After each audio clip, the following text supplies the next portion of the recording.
Makadi baba na mai. Tinofara zvote baba. Makadi mama. Tinofara hedu. I love this couple. Arwere maoko. I love it.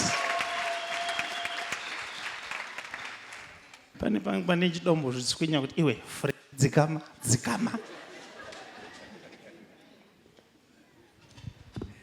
Ndongonzwa udombo dzikama.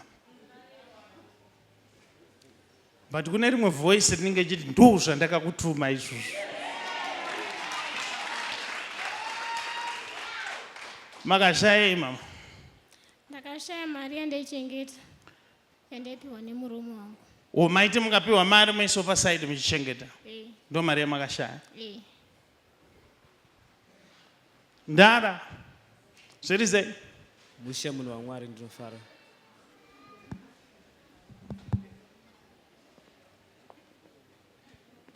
Imi mama munogoti makashaya mari yenyu sei? Ini tiri kuoneswa muchitenga hembe pane muAfrican attire ndiri kuona makatenga nebhutsu dzimwe dzered maheels magoti makashaya mari sei? Ndakatotengerwa nemurume wangu. Matengerwa nababa?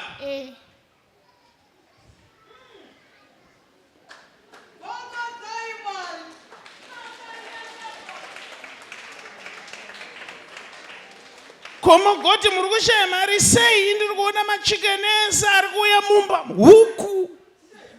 Ndinotoegirwawo hanzi ndinozwana kubasa. Munegirwa nababa?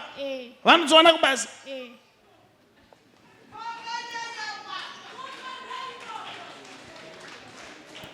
Ndara Munhu waMwari.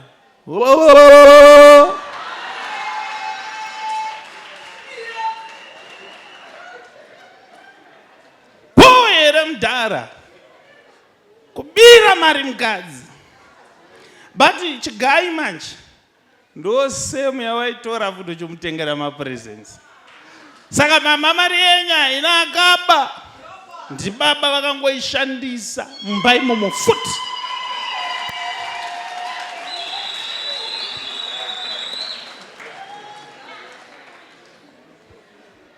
Iwo mdara uka Munhu waMwari. Mukadzi haatorerwe mari nerweseri yawamupa futi ndizvo? Notenda prof. Mari yenyu yawanika mama iri pahembe nepahuku dzamuri kudya. Andai munogara.